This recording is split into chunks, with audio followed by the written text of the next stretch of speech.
ಮಳೆಗಾಲ ಶುರುವಾಯಿತು. ಈ ವರ್ಷ ಮಳೆ ಕಡಿಮೆ ಅಂತಾರೆ, ಹೆಚ್ಚು ಮಳೆ ಆಗಲ್ಲ ಅಂತ. ನಾನು ಸಣ್ಣ ಸಣ್ಣ ವಿಡಿಯೋಗಳು ಅಡುಗೆಗಳು ಹೇಗೆ ಬೇಗ ಮಾಡ್ಕೊಳ್ಬೇಕು ಅಂತ ಹಾಕಿದ್ದೀನಿ. ಟಿಪ್ಸ್ ಕೂಡ ಇದೆ.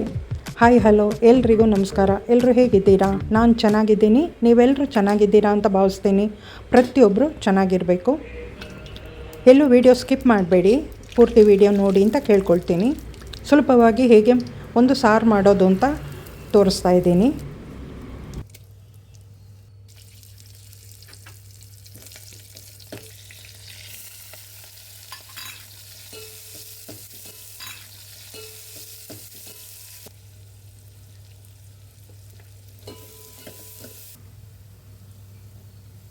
ಆಫೀಸಿಗೆ ಹೋಗೋರಿಗಂತೂ ತುಂಬಾ ಇದು ಮುಖ್ಯವಾಗಿದೆ. ಹಾಗಾಗಿ ಒಂದು ಪಕ್ಕಕ್ಕೆ ಬೇಳೆ ಬೇಕಿಟ್ಟು ಒಗ್ಗರಣೆ ಹಾಕೋಷ್ಟೊಳಗೆ ಬೇಳೆ ಬೆಂದಿರುತ್ತೆ. ಒಗ್ಗರಣೆ ರೆಡಿ ಆಗೋಷ್ಟೊತ್ತಿಗೆ ಬೇಳೆ ಕೂಡ ಬೆಂದಿದ್ದನ್ನು ಹಾಕ್ಬೋದು. ಉಪ್ಪು, ಒಂಚೂರು ಬೆಲ್ಲ ಇದಕ್ಕೆ ಹಾಕಬೇಕಾಗತ್ತೆ. ಬೇಳೆ ಸಾರು ಮಾಡೋ ಅರ್ಧ ಗಂಟೆ ಮುಂಚೆ ಬೇಳೆನ ನೆನೆಸಿಟ್ಟಿದ್ದೆ. ಹಾಗಾಗಿ ಬೇಳೆ ತುಂಬ ಚೆನ್ನಾಗಿ ಕರಗಿ ಬೇಯುತ್ತೆ. ಕುಕ್ಕರಲ್ಲಿ ಮಾಡೋದಂದರೆ ಒಂದು 2-3 ವಿಷಲ್ ಸಾಕಾಗುತ್ತೆ. ಕುಕ್ಕರಲ್ಲದೆ ಬೇಳೆ ಬೇಯಿಸೋದು ಹೇಗೆ? ನೀರು ಚೆನ್ನಾಗಿ ಕುದೀತಿರಬೇಕು. ತೊಳೆದ ಬೇಳೆನ ಅದಕ್ಕೆ ಹಾಕಿ ಸ್ವಲ್ಪ ಅರಿಶಿಣ ಪುಡಿ ಮತ್ತು ಒಂಚೂರು ಎಣ್ಣೆ ಹಾಕಿ ಬೇಯಿಸೋದು ನನ್ನ ಪದ್ಧತಿ. ಹೀಗೆ ಮಾಡೋದ್ರಿಂದ ಕಡಿಮೆ ಸಮಯ ಸಾಕಾಗುತ್ತೆ ಬೇಳೆ ಬೇಯೋದಕ್ಕೆ. ಮನೆಯಲ್ಲೇ ಯೂಟ್ಯೂಬ್ ಮಾಡಿಕೊಂಡು ಟೈಮ್ ಎಲ್ಲ ಬೇಕಾಗುತ್ತೆ. ಹಾಗಾಗಿ ಇಲ್ಲಿ ರುಚಿಯಾದ ಬೇಗನೆ ಮಾಡೋ ಅಡುಗೆ ಟಿಪ್ಸ್ ಎಲ್ಲ ಹಾಕಿದ್ದೀನಿ ನೋಡಿ. ಸಾರು ಚೆನ್ನಾಗಿ ಕುದೀತಾ ಇದೆ. ಚೆನ್ನಾಗಿ ಕುದ್ದಾದಮೇಲೆ ಹೆಚ್ಚಿಟ್ಕೊಂಡಿರೋ ಮಾವಿನ ಹಣ್ಣು ಇದೆಯಲ್ಲ ಅದನ್ನು ಹಾಕಿ ಒಂದೆರಡು ಕುದಿಸ್ಬೇಕಷ್ಟೇ. ಮಾವಿನ ಹಣ್ಣಿನ ರಸ ಎಲ್ಲ ಸಾರಿಗೆ ಬಿಟ್ಕೊಳ್ಳುತ್ತೆ. ತುಂಬ ರುಚಿಯಾಗಿರುತ್ತೆ. ರುಚಿಗೆ ಬೇಕಾದಷ್ಟು ಉಪ್ಪು, ಹುಣಸೆ ಹಣ್ಣು ಏನು ಹಾಕೋ ಅವಶ್ಯಕತೆ ಇಲ್ಲ. ಬೇಕಿದ್ದರೆ ಹಾಕ್ಬೋದು, ಹುಳಿ ಕಡಿಮೆ ಇತ್ತು ಅಂದರೆ ಹಾಕ್ಕೊಳ್ಬೋದು. ನಾನು ಸ್ವಲ್ಪ ಹಾಕಿದ್ದೀನಿ. ಉಪ್ಪು, ಹುಳಿ, ಖಾರ, ಸಿಹಿ ತುಂಬ ರುಚಿಯಾಗಿರುತ್ತೆ. ಒಂದು ಸಾರಿ ವಿಡಿಯೋ ನೋಡೋರು ಟ್ರೈ ಮಾಡಿ ಅಂತ ಹೇಳ್ತೀನಿ. ಇಷ್ಟ ಆಯಿತು ಅಂದರೆ ನಿಮಗಿಷ್ಟ ಆದವರಿಗೆ ಶೇರ್ ಮಾಡಿ. ತುಂಬ ರುಚಿಯಾಗಿರುತ್ತೆ. ನಾನು ಜಾಸ್ತಿ ತರಕಾರಿ ಎಲ್ಲ ತಂದಿಡಲ್ಲ. 5-6 ದಿವಸಕ್ಕಾಗುವಷ್ಟು ಮಾತ್ರ ತರಕಾರಿ ತಂದಿಡ್ತೀನಿ. ಜಾಸ್ತಿ ತಂದರೆ ಅದರ ಫ್ರೆಶ್ನೆಸ್ ಎಲ್ಲ ಹೋಗುತ್ತೆ. ಇವಾಗ ಬೆಳೆಯೋ ತರಕಾರಿ ಎಲ್ಲ ಕೆಮಿಕಲ್ ಗೊಬ್ಬರದಿಂದ ಬೆಳೆದಿರ್ತಾರೆ, ಏನೂ ಪ್ರಯೋಜನ ಇಲ್ಲ. ಆದರೂ ನಾವು ಒಂದು ಫ್ರೆಶ್ ಆಗಿರೋ ತರಕಾರಿ ತಿಂತಿದ್ದೀವಿ ಅಂತ ಒಂದು ಯೋಚನೆ ಮಾಡ್ಕೊಂಡು ತಿನ್ನಬೇಕು. ಯಾವ ವಿಟಮಿನ್ನು, ಖನಿಜಾಂಶ ಏನೂ ಸಿಗಲ್ಲ ಇದರಿಂದ. ಬೆಳಗಿನ ತಿಂಡಿಗೆ ಎಲ್ಲ ರೆಡಿ ಮಾಡಿ ಇಟ್ಕೊಳ್ತಾ ಇದ್ದೀನಿ.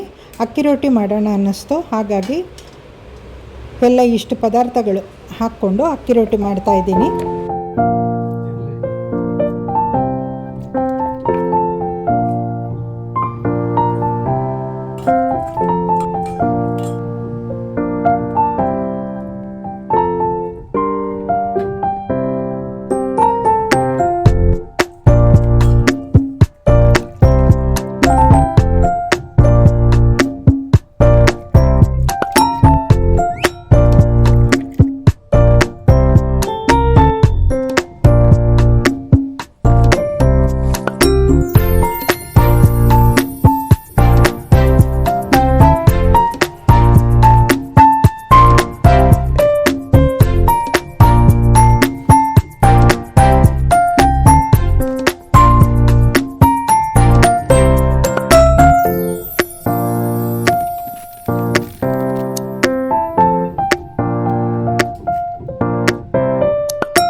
ನಾನು ಸ್ವಲ್ಪ ಹೂವಿನ ಗಿಡ ಎಲ್ಲ ಇಟ್ಕೊಂಡಿದ್ದೀನಿ.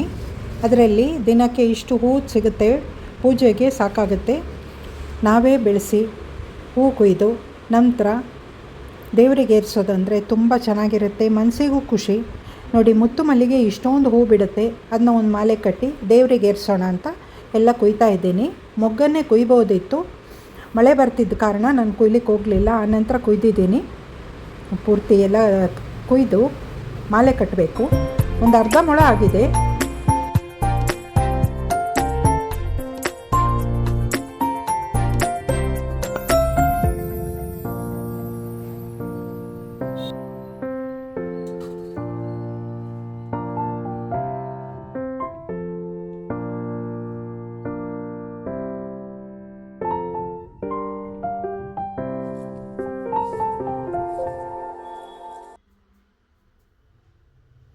ನನಗಂತೂ ಗಿಡದಲ್ಲಿ ಹೂ ಬಿಟ್ಟಿದ್ದು ನೋಡಿದರೆ ತುಂಬ ಖುಷಿಯಾಗೈತೆ.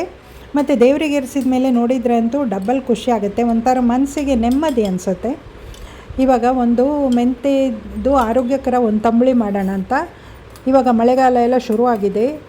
ಈ ರೀತಿಯಲ್ಲಿ ತಂಬುಳಿ ದಿನಾನೂ ಹಾಕ್ಕೊಂಡು ಊಟ ಮಾಡಿದರೆ, ಅಥವಾ ವಾರದಲ್ಲಿ 3 ಸರ್ತಿ ನಾವು ತಂಬುಳಿ ಒಂದೇ ಉಪಯೋಗಿಸಲ್ಲ, ಮತ್ತು ಸಾರು ಹುಳಿ ಏನಾದರೂ ಇರುತ್ತೆ, ತುಂಬ ರುಚಿಯಾಗಿರುತ್ತೆ, ಆರೋಗ್ಯಕ್ಕೂ ಒಳ್ಳೆಯದು. ನಾನಿಲ್ಲಿ ಶುಂಠಿ, ಮೆಂತೆಕಾಳು, ಒಣ ನೆಲ್ಲಿಕಾಯಿ ಇರುತ್ತಲ್ಲ ಅದನ್ನು ಕೂಡ ಹಾಕ್ತಾಯಿದ್ದೀನಿ, ಕಾಳುಮೆಣಸು ಕೂಡ ಹಾಕಿದ್ದೀನಿ. ಒಣ ನೆಲ್ಲಿಕಾಯಿ ಅಂತ ಹೇಳಿದೆ, ಸೀಸನ್ನಲ್ಲಿ ನೆಲ್ಲಿಕಾಯಿ ತಂದು ಚೆನ್ನಾಗಿ ತೊಳೆದು ಅದನ್ನು ಚೂರು ಮಾಡಿ ಬಿಸಿಲಲ್ಲಿ ಒಣಗಿಸಿ, ಚೆನ್ನಾಗಿ ಒಣಗಬೇಕು, ಒಂದು ಡಬ್ಬಿಯಲ್ಲಿ ಹಾಕಿಟ್ಕೊಳ್ಬೇಕು. ನಮಗೇನಾದರೂ ಕಷಾಯ ಮಾಡಬೇಕಾದ್ರೆ ಅಥವಾ ತಂಬುಳಿ ಮಾಡಬೇಕಾದ್ರೆ ಸ್ವಲ್ಪ ನೀರಲ್ಲಿ ನೆಲ್ಲಿಕಾಯಿ ಚೂರುಗಳನ್ನು ನೆನೆಸಿ ಮತ್ತೆ ಉಪಯೋಗಿಸೋದು. ಹಾಗೆ ಮಾಡಿದ್ದೀನಿ. ಮಳೆಗಾಲ ಚಳಿಗಾಲದಲ್ಲೆಲ್ಲ ಅದು ತುಂಬ ಮುಖ್ಯವಾಗಿರುತ್ತೆ. ನೆಲ್ಲಿಕಾಯಿ ವಿಶೇಷತೆ ನಿಮ್ಗೆ ಗೊತ್ತೇ ಇದೆ. ಇವಾಗ ಸಿಂಪಲ್ಲಾಗಿ ಹಾಗಲಕಾಯಿ ಪಲ್ಯ ಮಾಡ್ತಾಯಿದ್ದೀನಿ.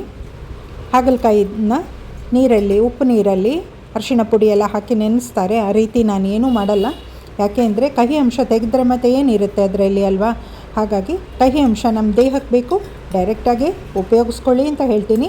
ಅದಕ್ಕೆ 2 ವಿಧಾನ. ಒಂಚೂರು ಎಣ್ಣೆ ಚೆನ್ನಾಗಿ ಡ್ರೈ ಆಗೋವರೆಗೂ ಫ್ರೈ ಮಾಡಬೇಕು, ಆವಾಗ ಕಹಿ ಅಂಶ ಕಡಿಮೆ ಇರುತ್ತೆ.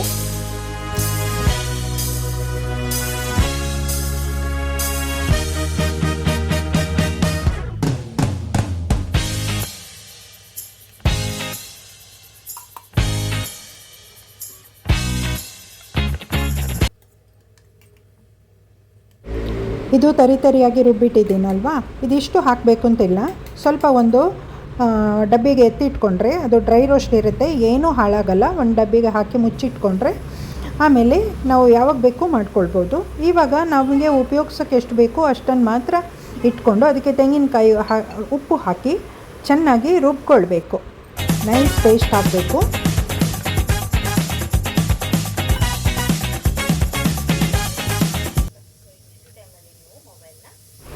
ಇದು ಮಧ್ಯಾಹ್ನಕ್ಕೆ ರಾತ್ರಿಗೆ ಅಂತ ರುಬ್ಬಿಟ್ಟಿದ್ದೀನಿ. ಮಧ್ಯಾಹ್ನಕ್ಕೆ ಎಷ್ಟು ಬೇಕೋ ಅಷ್ಟನ್ನು ಮಾತ್ರ ಮೊಸರಿಗೆ ಮಿಕ್ಸ್ ಮಾಡ್ತೀನಿ, ಮತ್ತು ಇನ್ನೂ ಸ್ವಲ್ಪ ರಾತ್ರಿ ಊಟ ಮಾಡುವಾಗ ಆವಾಗ ಹೊಸದಾಗಿ ಮೊಸರಿಗೆ ಮಿಕ್ಸ್ ಮಾಡ್ಕೊಳ್ತೀನಿ.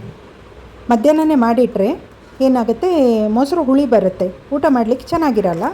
ಈ ರೀತಿ ಕ್ರಮದಲ್ಲಿ ಮಾಡಿದರೆ ಊಟ ಮಾಡಲಿಕ್ಕೆ ತುಂಬ ರುಚಿಯಾಗಿರುತ್ತೆ. ಏನಪ್ಪ ಮೆಂತೆ ಹಾಕಿದ್ದಾರೆ ಕಹಿ ಬರುತ್ತೆ ಅಂತ ಯೋಚನೆ ಮಾಡಿದರೆ ಕಹಿ ಬರಲ್ಲ, ಯಾಕೆಂದರೆ ತುಪ್ಪದಲ್ಲಿ ಚೆನ್ನಾಗಿ ಅದನ್ನ ಹುರಿದಿರ್ತೀವಿ. ಆರೋಗ್ಯಕ್ಕೂ ಕೂಡ ತುಂಬ ಒಳ್ಳೆಯದು. ವಿಡಿಯೋ ನೋಡೋರು ಒಂದು ಸರ್ತಿ ಮಾಡಿ ನೋಡಿ ಅಂತ ಹೇಳ್ತೀನಿ. ಬಿಸಿ ಅನ್ನಕ್ಕೆ ತುಂಬ ಚೆನ್ನಾಗಿರುತ್ತೆ. ನಮ್ಮೂರ ಕಡೆ ಎಲ್ಲ ಇದಕ್ಕೆ ಸ್ವಲ್ಪ ಬೆಣ್ಣೆ ಸೇರಿಸ್ಕೊಂಡು ಊಟ ಮಾಡ್ತಾರೆ, ಇನ್ನೂ ರುಚಿ ಹೆಚ್ಚಾಗಿರುತ್ತೆ.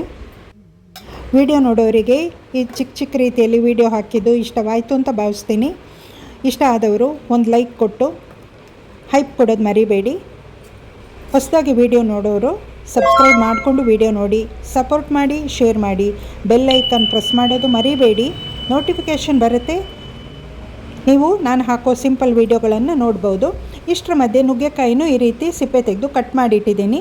ಫ್ರಿಜ್ಜಲ್ಲೇ ಹಾಗೆ ಇಟ್ಟರೆ ಒಣಗುತ್ತಲ್ವ, ಇದು ಈ ರೀತಿ 1 ವಾರ ಆದ್ರೂ ಏನೂ ಆಗಲ್ಲ, ಚೆನ್ನಾಗಿರುತ್ತೆ, ಅದೇ ಥರ ಇರುತ್ತೆ. ವಿಡಿಯೋ ನೋಡಿದವರಿಗೆಲ್ಲ ಧನ್ಯವಾದಗಳು.